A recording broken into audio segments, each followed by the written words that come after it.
창세기 14장. 당시의 신할왕 아무라벨과 엘라살왕 아리옥과 엘람왕 그돌라오멜과 고임왕 디다리, 소돔왕 베라와 고모라왕 비르사와 아드마왕 시납과 스보임왕 세메벨과 벨라곧 소알왕과 싸우니라. 이들이 다 시딤 골짜기 곧 지금의 여매에 모였더라. 이들이 12년 동안 그돌라오멜을 섬기다가 제13년에 배반한지라.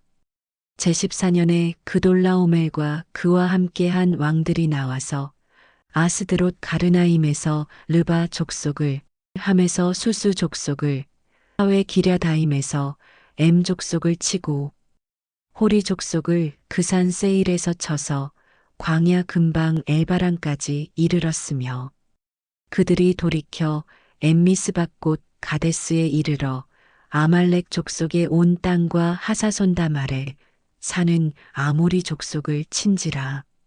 소돔 왕과 고모라 왕과 아드마 왕과 스보임 왕과 벨라곧 소알 왕이 나와서 시딤 골짜기에서 그들과 전쟁을 위하여 진을 쳤더니, 엘람 왕 그돌라오멜과 고임 왕 디달과 신할 왕 아무라벨과 엘라살 왕 아리옥 네 왕이 곧 그 5 왕과 맞서니라.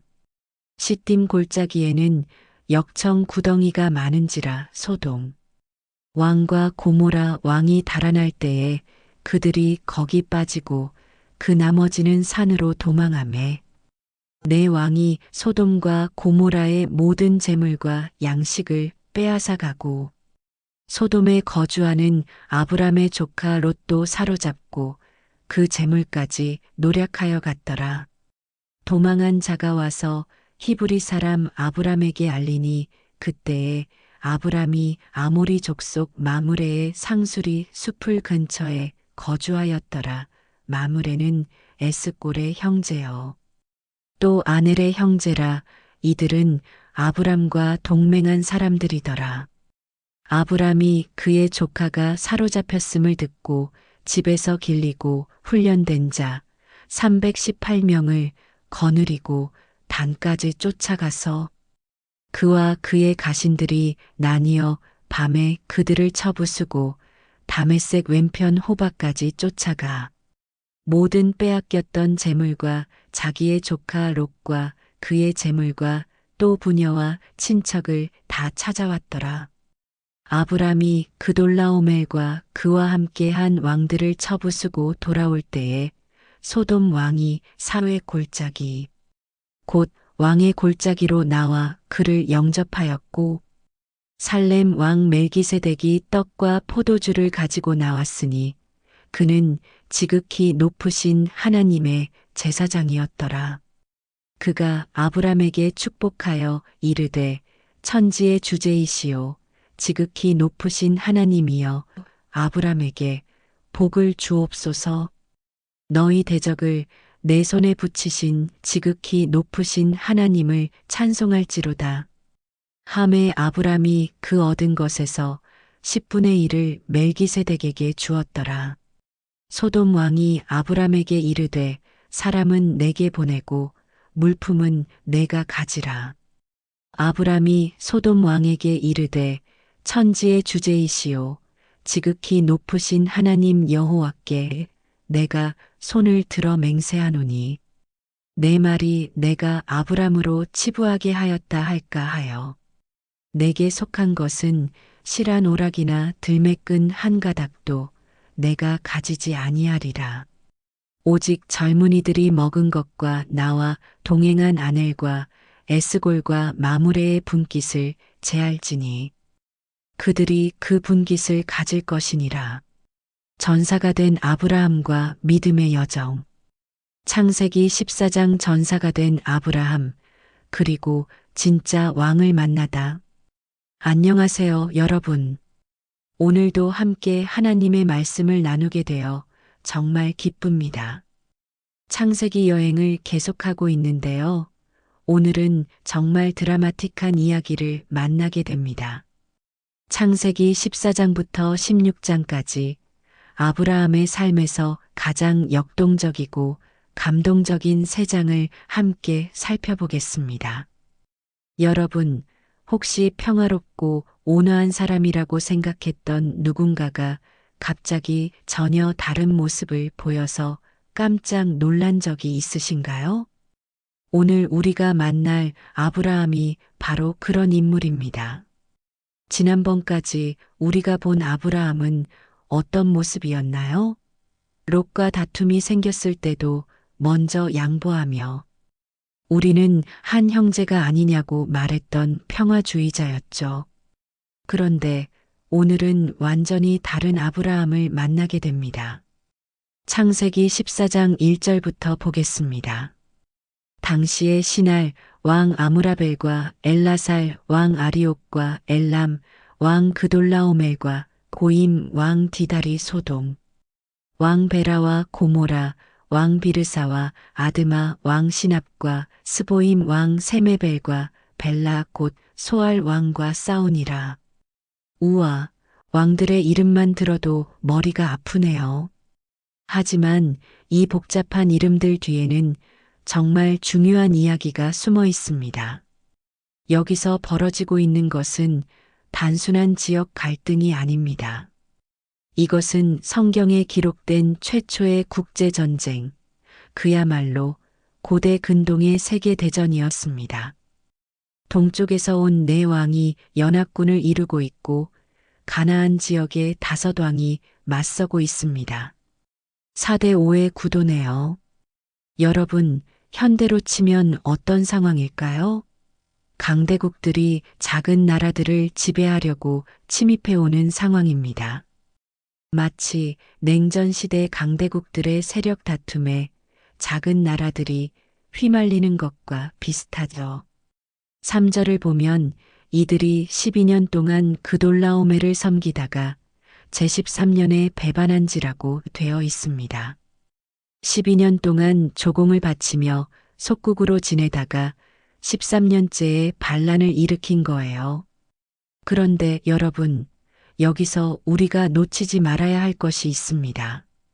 롯이 선택했던 그 아름다운 소돔 땅이 바로 이 전쟁의 한복판에 있다는 사실입니다. 지난번에 롯이 어떤 선택을 했는지 기억하시나요? 눈에 보기 좋은 요단들을 선택했죠. 에덴 동산 같고 애굽 땅과 같다고 했던 그곳 말입니다. 하지만 오늘 보니까 그곳이 얼마나 위험한 곳이었는지 드러나네요. 아름답기는 하지만 정치적으로 불안정하고 영적으로도 문제가 많은 곳이었던 거죠. 여러분, 우리도 선택의 순간에 이런 실수를 하지 않나요? 당장 눈에 보기 좋은 것, 즉시 유익해 보이는 것을 선택하지만 그것의 장기적 결과나 영적인 상태는 고려하지 않는 경우 말입니다. 좋은 조건의 직장이지만 주일 근무가 필수인 곳, 수익성은 좋지만 윤리적으로 문제가 있는 사업, 편리하고 화려하지만 신앙생활에는 방해가 되는 환경들. 전쟁은 참혹했습니다. 5절부터 7절을 보면 동방연합군이 가나안 전 지역을 휩쓸며 무차별 정복 전쟁을 벌였다고 나와 있어요. 아스드롯 가르나임에서 르바 족속을, 함에서 수수 족속을, 사회 기랴다임에서 엠 족속을 치고 이것은 체계적이고 잔혹한 침략이었습니다. 그리고 드디어 10절에서 결정적인 순간이 옵니다.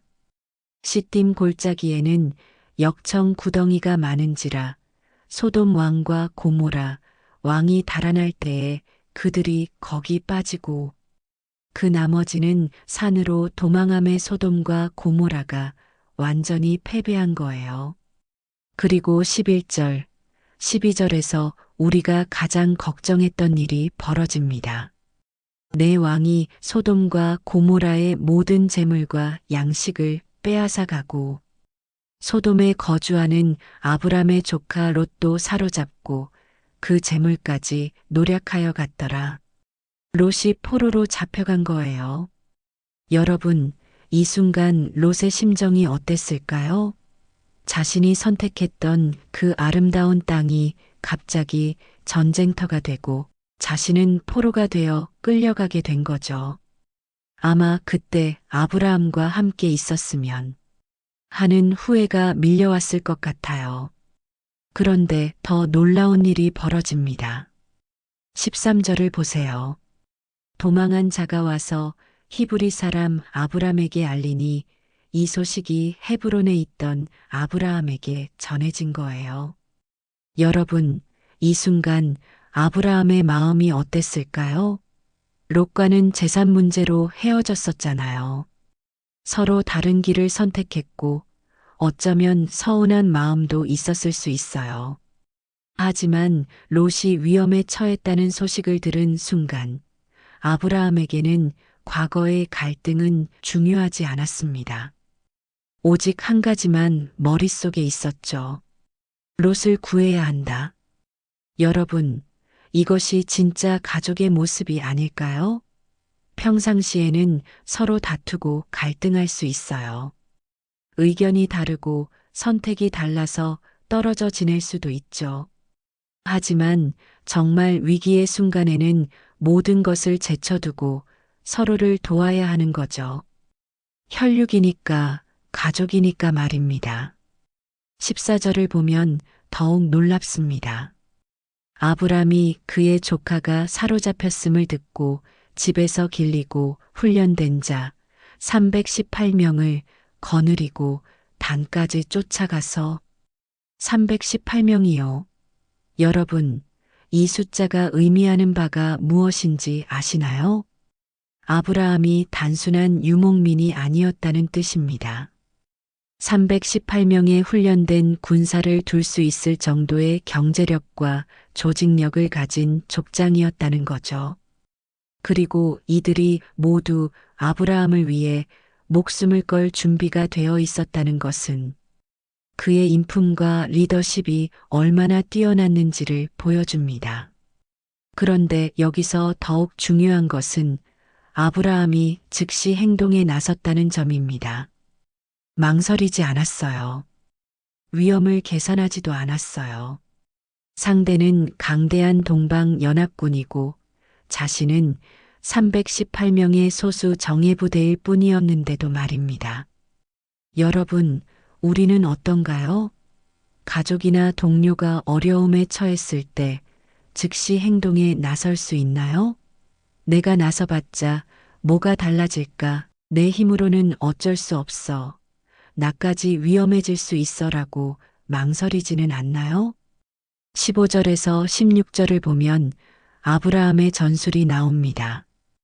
그와 그의 가신들이 나뉘어 밤에 그들을 쳐부수고 다메섹 왼편 호바까지 쫓아가서 모든 빼앗겼던 재물과 자기의 조카 롯과 그의 재물과 또 부녀와 친척을 다 찾아왔더라.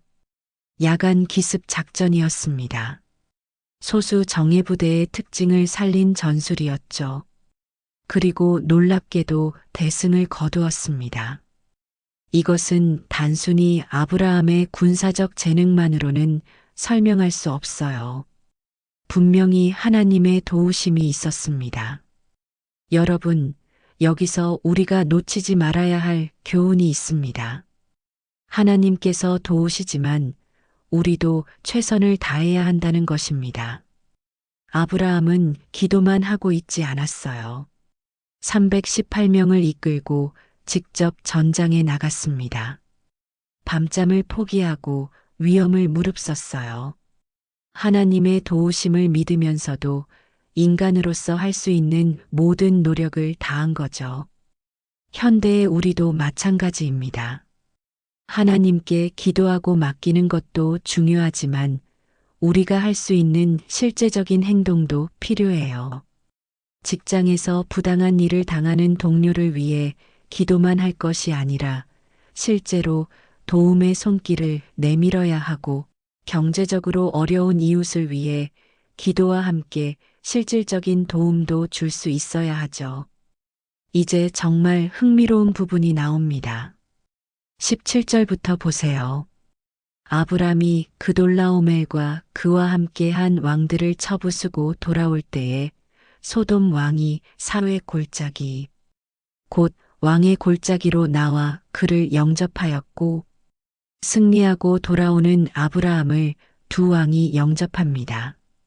하나는 소돔 왕이고 또 하나는 18절에 나오는 살렘 왕 멜기세덱입니다. 이 두 왕의 대조가 정말 인상적이에요. 먼저 멜기세덱을 보겠습니다. 살렘 왕 멜기세덱이 떡과 포도주를 가지고 나왔으니 그는 지극히 높으신 하나님의 제사장이었더라. 멜기세덱은 정말 신비한 인물입니다. 갑자기 등장해서 아브라함을 축복하고 사라져요. 그의 출생이나 죽음에 대한 기록이 없어요.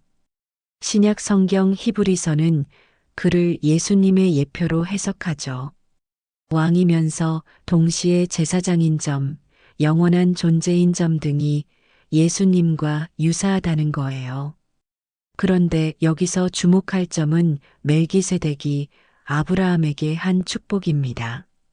19절과 20절을 보세요. 그가 아브라함에게 축복하여 이르되 천지의 주제이시오 지극히 높으신 하나님이여 아브라함에게 복을 주옵소서 너희 대적을 내 손에 붙이신 지극히 높으신 하나님을 찬송할지로다 하매 멜기세덱은 이 승리의 공로를 아브라함이 아니라 하나님께 돌렸습니다. 너희 대적을 내 손에 붙이신 지극히 높으신 하나님이라고 하며 이 모든 것이 하나님의 역사임을 선언한 거죠. 여러분, 우리가 성공했을 때 누구에게 영광을 돌리나요? 자신의 능력과 노력을 자랑하나요? 아니면 하나님의 은혜를 인정하나요? 멜기세덱의 축복은 진정한 성공의 비결이 무엇인지를 보여줍니다. 그리고 20절 끝 부분을 보면 아브람이 그 얻은 것에서 10분의 1을 멜기세덱에게 주었더라고 되어 있어요. 이것이 성경에 기록된 최초의 11조입니다. 아브라함이 전리품의 10분의 1을 멜기세덱에게 드린 거예요. 11조는 단순한 감사의 표현이 아닙니다. 그것은 하나님이 모든 것의 주인이시라는 신앙 고백이에요. 아브라함은 자신이 얻은 모든 것이 하나님의 은혜로 주어진 것임을 인정한 거죠. 현대의 11조도 마찬가지입니다. 그것은 우리의 모든 수입이 하나님의 은혜로 주어진 것임을 인정하는 신앙 고백이에요. 이 모든 것이 하나님께로부터 왔다는 고백인 거죠. 이제 소돔 왕의 제안을 보겠습니다. 21절에서 소돔 왕이 아브람에게 이르되 사람은 내게 보내고 물품은 내가 가지라. 소돔 왕의 제안은 합리적이었어요. 당시 전쟁 관습으로는 정당한 제안이었죠. 사람들은 돌려보내고 전리품은 가져가라는 거였어요. 전쟁에서 이긴 자의 당연한 권리였습니다. 하지만 아브라함의 반응은 의외였어요. 22절부터 24절을 보세요. 아브람이 소돔 왕에게 이르되 천지의 주제이시오 지극히 높으신 하나님 여호와께 내가 손을 들어 맹세하노니 내 말이 내가 아브람으로 치부하게 하였다 할까 하여 내게 속한 것은 실한 오락이나 들매끈 한 가닥도 내가 가지지 아니하리라. 아브라함이 단호하게 거절했어요. 실한 오락이 들매끈 한 가닥도 받지 않겠다고 했어요. 그 이유가 무엇이었을까요? 내 말이 내가 아브람으로 치부하게 하였다 할까 하여라고 했죠. 즉, 소돔 왕이 자신을 부자로 만들었다는 말을 듣기 싫다는 거였어요. 자신의 부는 오직 하나님께로부터 온다는 신앙을 지키려는 거였죠. 여러분, 이것이 얼마나 중요한 원칙인지 아시나요? 아브라함은 세상의 유혹에 넘어가지 않았어요. 당장 눈앞의 이익보다는 장기적인 신앙의 순수성을 선택한 거예요. 창세기 15장.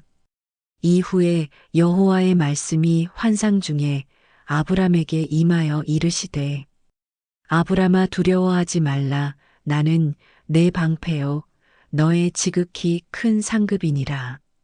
아브람이 이르되 주 여호와여 무엇을 내게 주시려 하나이까? 나는 자식이 없사오니 나의 상속자는 이 다메섹 사람 엘리에셀이니이다. 아브람이 또 이르되 주께서 내게 씨를 주지 아니하셨으니 내 집에서 길린 자가 내 상속자가 될 것이니이다. 여호와의 말씀이 그에게 임하여 이르시되 그 사람이 내 상속자가 아니라 내 몸에서 날 자가 내 상속자가 되리라 하시고 그를 이끌고 밖으로 나가 이르시되 하늘을 우러러 무뼈를 셀 수 있나 보라. 또 그에게 이르시되 내 자손이 이와 같으리라. 아브람이 여호와를 믿으니 여호와께서 이를 그의 공의로 여기시고 또 그에게 이르시되 나는 이 땅을 내게 주어 소유를 삼게 하려고 너를 갈대아인의 우르에서 이끌어낸 여호와니라. 그가 이르되 주 여호와여 내가 이 땅을 소유로 받을 것을 무엇으로 알리이까? 여호와께서 그에게 이르시되 나를 위하여 3년 된 암소와 3년 된 암염소와 3년 된 순양과 산비둘기와 집비둘기 새끼를 가져올지니라. 아브람이 그 모든 것을 가져다가 그 중간을 쪼개고 그 쪼갠 것을 마주 대하여 놓고 그 새는 쪼개지 아니하였으며 솔개가 그 사체 위에 내릴 때에는 아브람이 쫓았더라. 해질 때에 아브람에게 깊은 잠이 임하고 큰 흑암과 두려움이 그에게 임하였더니 여호와께서 아브람에게 이르시되 너는 반드시 알라 내 자손이 이방에서 객이 되어 그들을 섬기겠고 그들은 400년 동안 내 자손을 괴롭히리니 그들이 섬기는 나라를 내가 징벌할지며 그 후에 내 자손이 큰 재물을 이끌고 나오리라. 너는 장수하다가 평안히 조상에게로 돌아가 장사될 것이요. 내 자손은 4대 만에 이 땅으로 돌아오리니 이는 아모리 족속의 죄악이 아직 가득 차지 아니함이니라 하시더니 해가 져서 어두울 때에 연기 나는 화로가 보이며 타는 횃불이 쪼갠 고기 사이로 지나더라.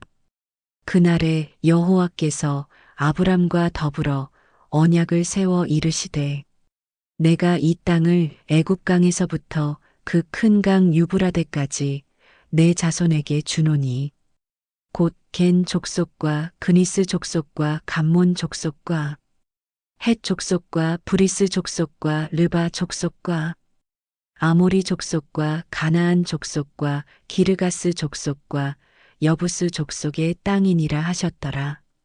창세기 15장은 믿음에 관한 성경의 가장 중요한 장 중 하나입니다. 1절을 보세요. 이후에 여호와의 말씀이 환상 중에 아브람에게 임하여 이르시되 아브람아 두려워하지 말라. 나는 내 방패요 너의 지극히 큰 상급이니라. 승리한 아브라함에게 왜 하나님께서 두려워하지 말라고 하셨을까요? 전쟁에서 이겼는데 무엇을 두려워한다는 것일까요? 아브라함의 두려움은 여러 가지였을 것입니다. 첫째, 보복에 대한 두려움입니다. 그돌라오멜과 동방 연합군을 물리쳤지만 그들이 다시 보복할 수 있었습니다. 둘째, 정치적 고립에 대한 두려움입니다. 강대국과 적대 관계가 되면서 주변 정세가 불안해질 수 있었습니다. 셋째, 미래에 대한 두려움입니다. 아직 자식이 없는 상황에서 자신이 죽으면 모든 것이 의미 없어질 수 있다는 불안감이 있었을 것입니다. 하나님께서는 이런 아브라함의 마음을 아시고 위로의 말씀을 주셨습니다. 나는 내 방패요라고 하시며 보호해 주시겠다고 약속하셨습니다. 그리고 너의 지극히 큰 상급인이라고 하시며 하나님 자신이 아브라함의 최고의 보상이라고 선언하셨습니다. 현대를 살아가는 우리도 성공 후에 오는 두려움을 경험합니다. 승진한 후 더 큰 책임감에 대한 부담, 사업이 잘 될 때, 오히려 불안한 마음, 좋은 일이 생겼을 때 언제까지 이럴까 하는 걱정들 말입니다. 하나님은 그런 우리에게도 두려워하지 말라. 내가 너의 방패다라고 말씀하십니다. 하지만 아브라함이 하나님께 매우 솔직하게 자신의 고민을 털어놓았습니다. 2절을 보세요. 아브라함이 이르되 주 여호와여 무엇을 내게 주시려 하나이까 나는 자식이 없사오니 나의 상속자는 이 다메섹 사람 엘리에셀이니이다. 무엇을 내게 주시려 하나이까라는 표현에는 약간의 불만이 섞여 있는 것 같습니다. 아브라함의 고민은 현실적이었습니다. 당시 75세였던 그에게는 아직 자식이 없었습니다. 고대 사회에서 자식이 없다는 것은 단순히 개인적 아쉬움이 아니라 심각한 문제였습니다. 가문의 대를 이을 수 없고 재산을 물려줄 후계자도 없으며 늙어서 돌봄을 받을 사람도 없다는 뜻이었습니다. 그래서 아브라함은 당시 관습에 따라 종인 엘리에셀을 양자로 삼을 생각을 하고 있었습니다. 3절에서 아브람이 또 이르되 주께서 내게 씨를 주지 아니하셨으니 내 집에서 길린 자가 내 상속자가 될 것이니이다라고 말하는데 이는 상당히 직설적인 표현입니다. 주께서 내게 씨를 주지 아니하셨으니라는 말은 거의 원망에 가깝습니다. 이는 아브라함의 인간적인 면을 보여줍니다. 그도 우리와 같은 감정을 가진 사람이었습니다. 하나님을 믿는다고 해서 현실적 고민이 없어지는 것은 아닙니다. 때로는 하나님께 솔직하게 마음을 털어놓는 것도 필요합니다. 하나님께서 아브라함의 고민에 구체적으로 답해 주셨습니다. 4절에서 여호와의 말씀이 그에게 임하여 이르시되 그 사람이 내 상속자가 아니라 내 몸에서 날 자가 내 상속자가 되리라 하시고 엘리에셀이 아니라 내 몸에서 날 자가 상속자가 될 것이라고 하셨습니다. 즉 아브라함에게 친자가 태어날 것이라는 약속이었습니다. 그리고 5절에서 하나님의 방법이 흥미롭습니다.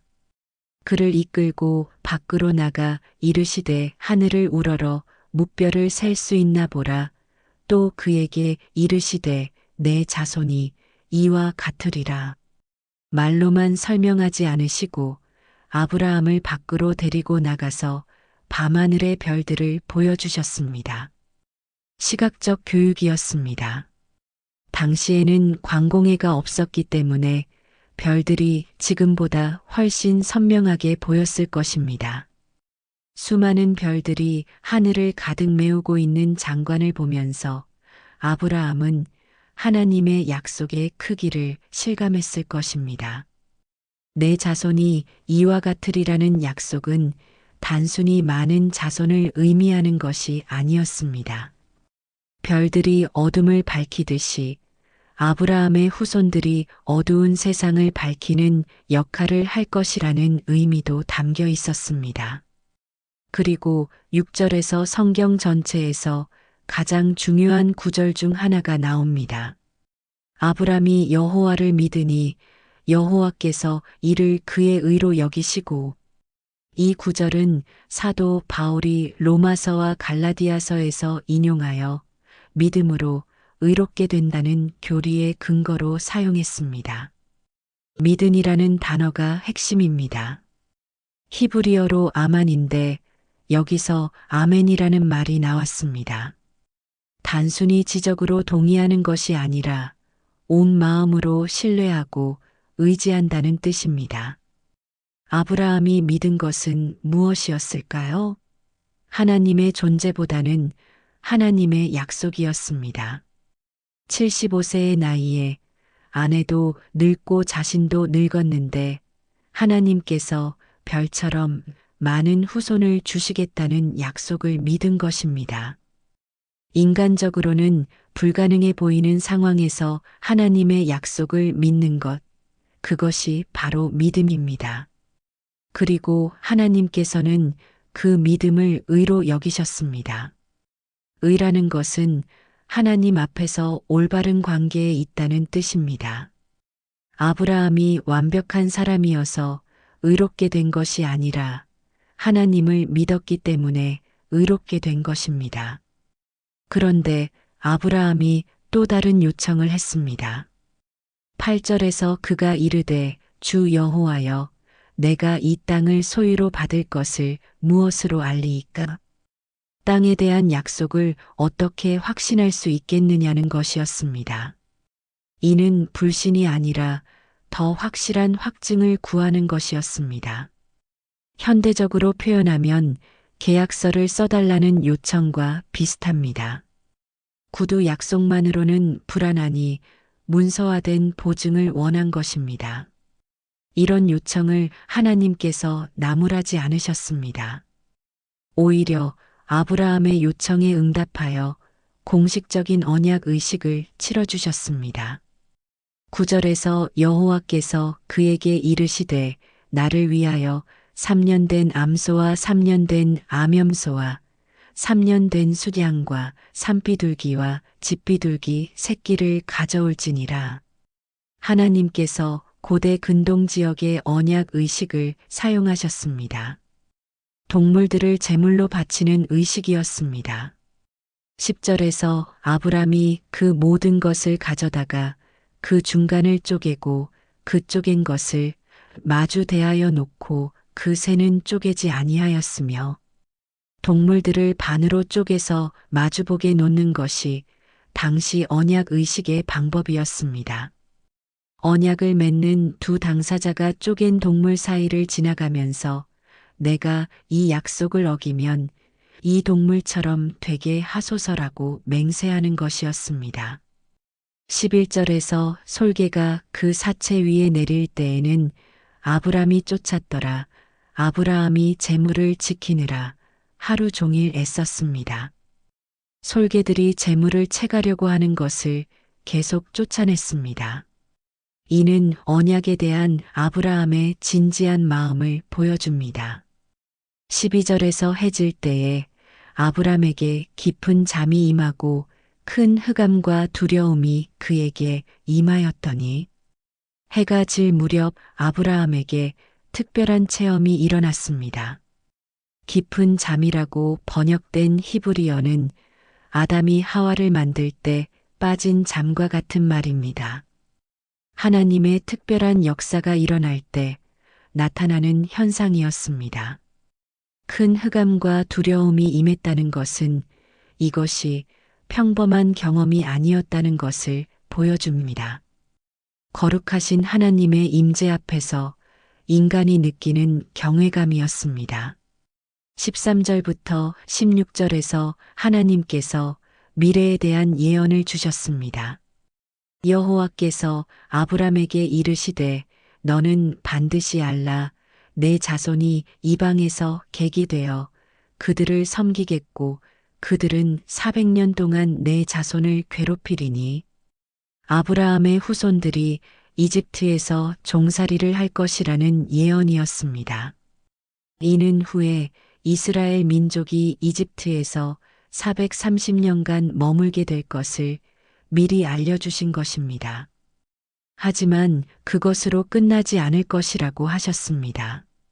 14절에서 그들이 섬기는 나라를 내가 징벌할지며 그 후에 내 자손이 큰 재물을 이끌고 나오리라.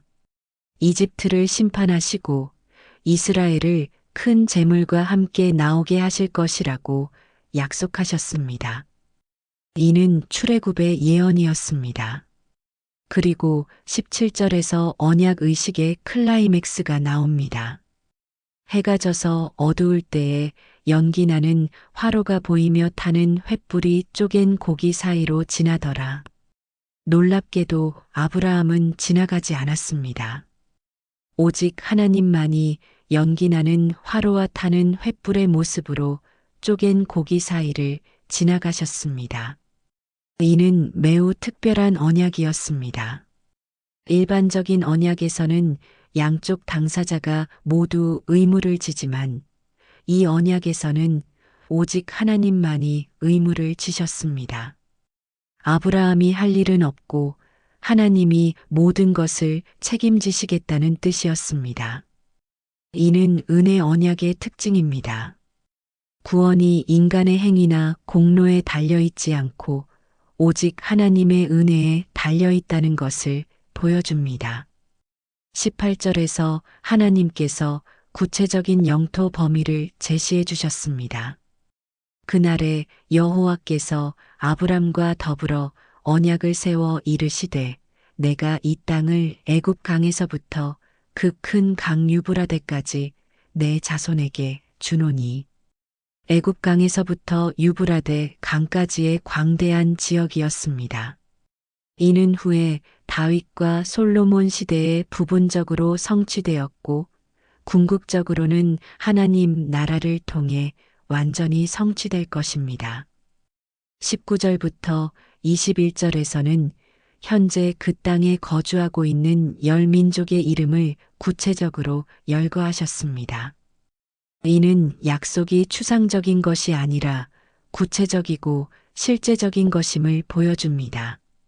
창세기 16장 아브람의 아내 사레는 출산하지 못하였고 그에게 한 여종이 있으니 애굽 사람이요 이름은 하갈이라.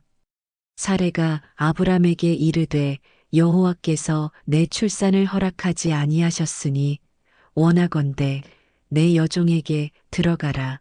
내가 혹 그로 말미암아 자녀를 얻을까 하노라 하매 아브람이 사레의 말을 들으니라. 아브람의 아내 사레가 그 여종 애굽 사람 하갈을 데려다가 그 남편 아브람에게 첩으로 준 때는 아브람이 가나안 땅에 거주한 지 10년 후였더라.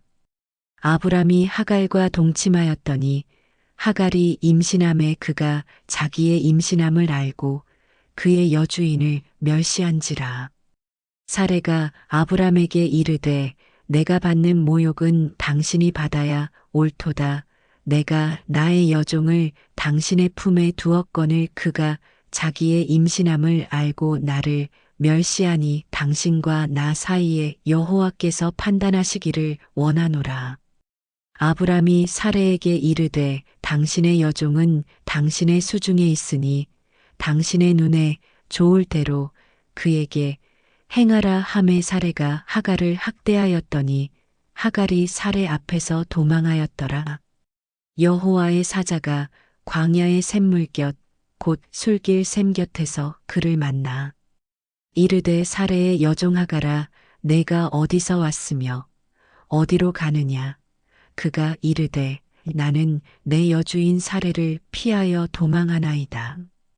여호와의 사자가 그에게 이르되 내 여주인에게로 돌아가서 그 수하에 복종하라. 여호와의 사자가 또 그에게 이르되 내가 내 씨를 크게 번성하여 그 수가 많아 셀 수 없게 하리라.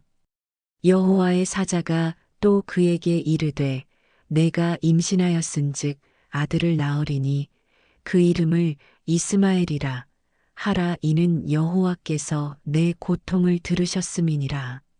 그가 사람 중에 들나귀 같이 되리니 그의 손이 모든 사람을 치겠고 모든 사람의 손이 그를 칠지며 그가 모든 형제와 대항해서 살리라 하니라. 하갈이 자기에게 이르신 여호와의 이름을 나를 살피시는 하나님이라 하였으니 이는 내가 어떻게 여기서 나를 살피시는 하나님을 배웠는고 함이라. 이러므로 그 샘을 부엘라헤로이라 불렀으며 그것은 가데스와 베레 사이에 있더라. 하갈이 아브람의 아들을 낳음에 아브람이 하갈이 낳은 그 아들을 이름하여 이스마엘이라 하였더라. 하갈이 아브람에게 이스마엘을 낳았을 때에 아브람이 86세였더라. 창세기 16장 기다림의 실패와 하나님의 긍휼. 창세기 16장은 인간의 연약함과 하나님의 긍휼이 대조되는 장입니다. 1절을 보세요.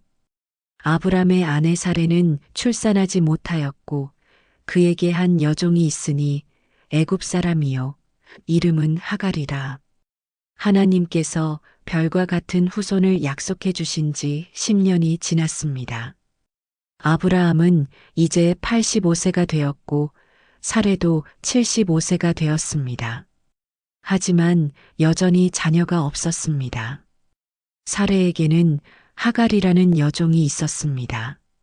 하갈은 애굽 사람이었는데 아마도 아브라함이 애굽에 내려갔을 때 얻게 된 종이었을 것입니다. 아이러니하게도 아브라함의 실수를 통해 얻은 것이 나중에 또 다른 문제를 일으키게 된 것입니다. 10년이라는 시간은 결코 짧지 않습니다. 하나님의 약속을 받고 기대하며 기다렸을 텐데 매달 실망을 경험해야 했을 것입니다. 나이는 점점 들어가고 희망은 점점 희미해져 갔을 것입니다. 현대인들도 비슷한 경험을 합니다.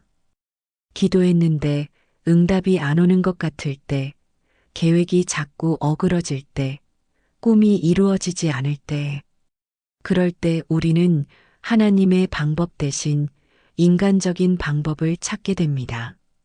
2절에서 사레가 놀라운 제안을 했습니다.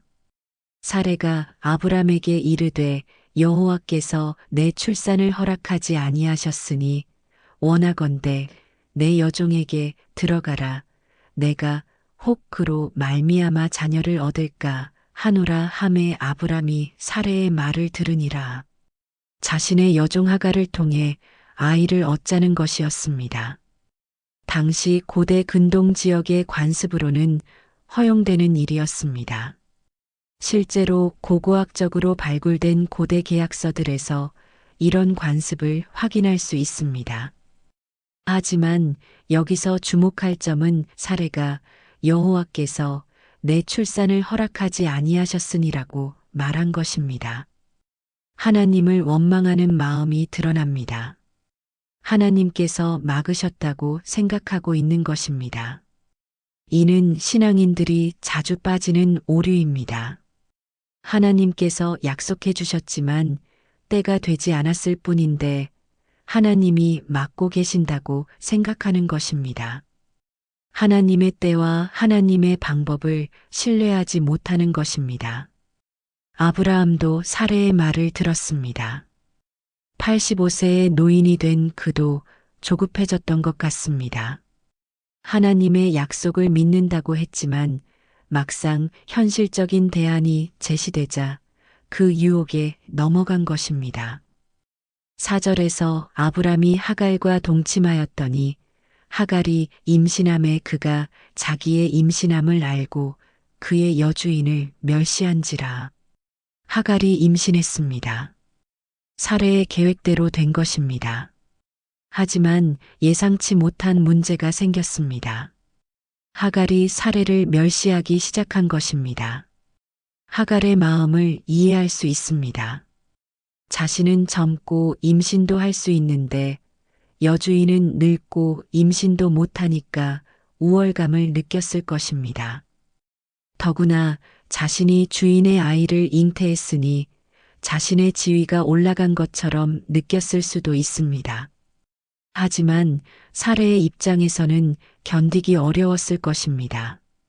자신이 제안한 일이지만 막상 하갈이 임신하자 질투와 분노가 일어났습니다. 더구나 하갈이 자신을 멸시하는 것을 보며 후회가 밀려왔을 것입니다. 인간적인 방법으로 하나님의 일을 이루려고 할 때 이런 부작용이 생깁니다. 당장은 문제가 해결되는 것 같지만 새로운 문제들이 더 복잡하게 얽히게 됩니다. 5절에서 사레가 아브라함을 원망했습니다. 사레가 아브라함에게 이르되 내가 받는 모욕은 당신이 받아야 옳도다.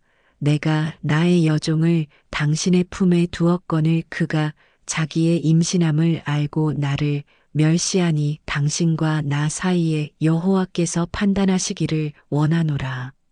자신이 제안한 일인데도 아브라함 탓을 하고 있습니다. 이는 인간의 죄성을 보여줍니다. 자신의 잘못된 선택의 결과를 다른 사람 탓으로 돌리는 것입니다. 당신과 나 사이에 여호와께서 판단하시기를 원하노라는 말은 상당히 강한 표현입니다. 거의 저주에 가까운 말입니다. 사레의 분노가 얼마나 컸는지를 보여줍니다. 6절에서 아브라함의 반응도 실망스럽습니다. 아브라함이 사레에게 이르되 당신의 여종은 당신의 수중에 있으니 당신의 눈에 좋을 대로 그에게 행하라 하매 사레가 하갈을 학대하였더니 하갈이 사레 앞에서 도망하였더라. 책임을 회피하고 사레에게 하갈을 맡겨버린 것입니다.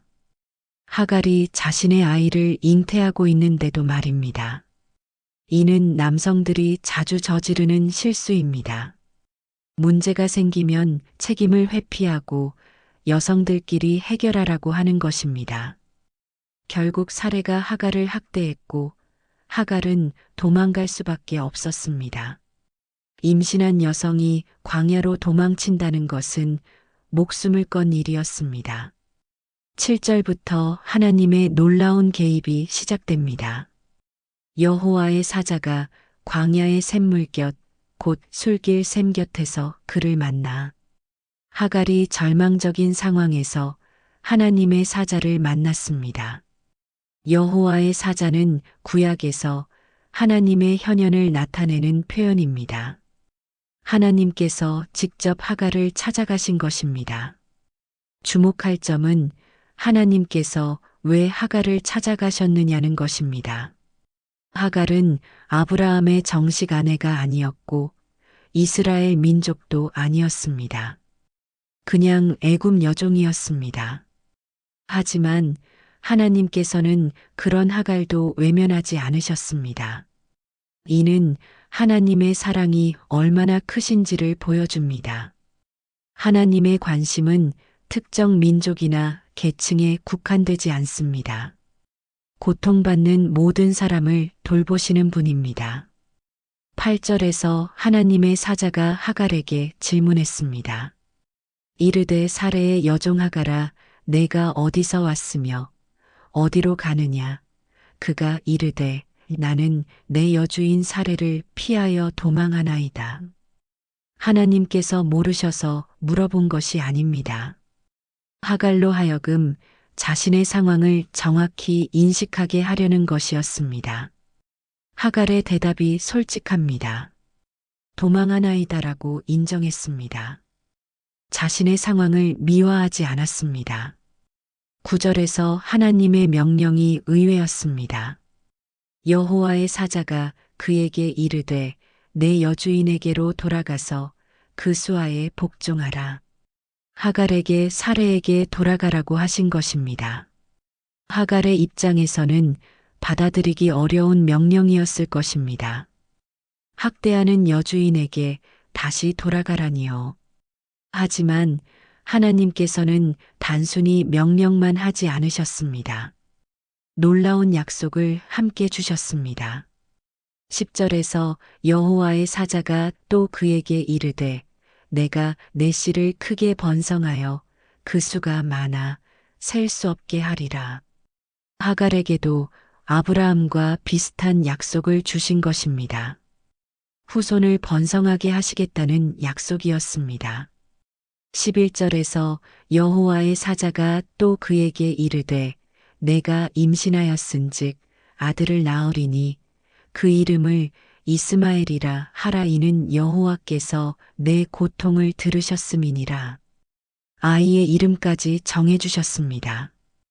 이스마엘은 하나님이 들으셨다는 뜻입니다. 하갈의 고통과 울부짖음을 하나님께서 들으셨다는 의미입니다. 이 이름은 하나님의 성품을 보여줍니다. 하나님은 고통받는 자의 부르짖음을 들으시는 분입니다. 아무리 미약한 존재라도, 아무리 소외된 사람이라도 하나님께서는 들어주십니다. 12절에서 이스마엘에 대한 예언이 나옵니다.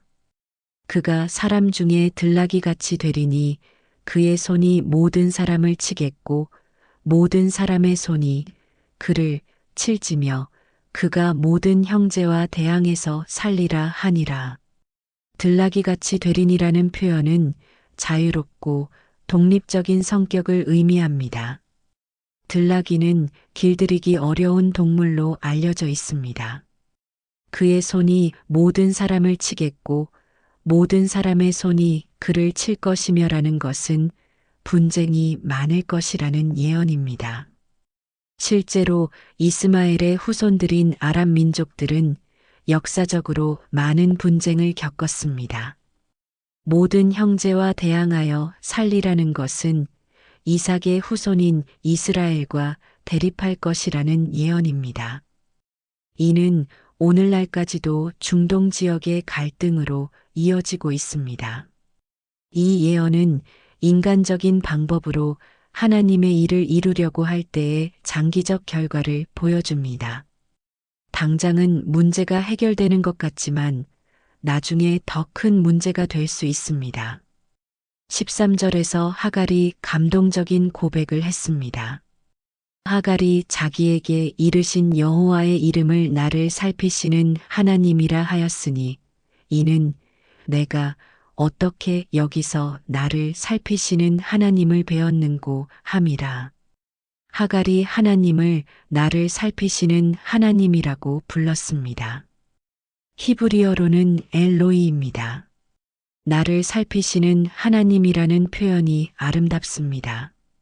하나님께서 자신을 보고 계시고 돌보고 계시고 관심을 갖고 계신다는 고백입니다. 하갈은 버림받은 여종이었지만 자신을 살피시는 하나님을 만났습니다. 이는 우리에게도 큰 위로가 됩니다. 아무리 외롭고 소외되어도 하나님께서는 우리를 살피고 계십니다. 14절에서 이러므로 그 샘을 부엘라에로이라 불렀으며 그것은 가데스와 베레 사이에 있더라. 그곳의 이름을 부엘라에로이라고 불렀습니다. 살피시는 하나님의 우물이라는 뜻입니다. 하나님을 만난 곳을 기념한 것입니다. 15절과 16절에서 하갈이 아브람의 아들을 낳음에 아브람이 하갈이 낳은 그 아들을 이름하여 이스마엘이라 하였더라. 하갈이 아브람에게 이스마엘을 낳았을 때에 아브람이 86세였더라. 하갈이 사레에게 돌아가서 아들을 낳았습니다. 아브라함이 하나님의 지시대로 그 아이의 이름을 이스마엘이라고 지었습니다. 아브라함이 86세에 이스마엘을 얻었습니다. 하나님께서 약속해 주신 지 11년 만이었습니다. 하지만 이스마엘은 하나님께서 약속하신 그 아들이 아니었습니다.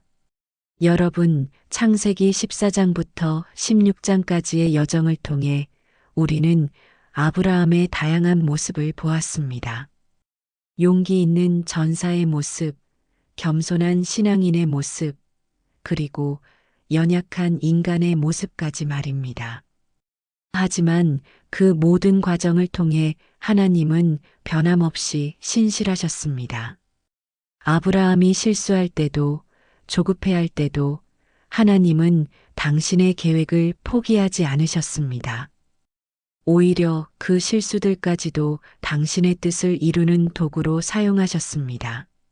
창세기 16장이 현대를 살아가는 우리에게 주는 교훈은 무엇일까요? 첫째, 하나님의 때를 기다리는 인내가 필요합니다. 사레와 아브라함처럼 조급해서 인간적인 방법을 택하면 더 큰 문제가 생길 수 있습니다.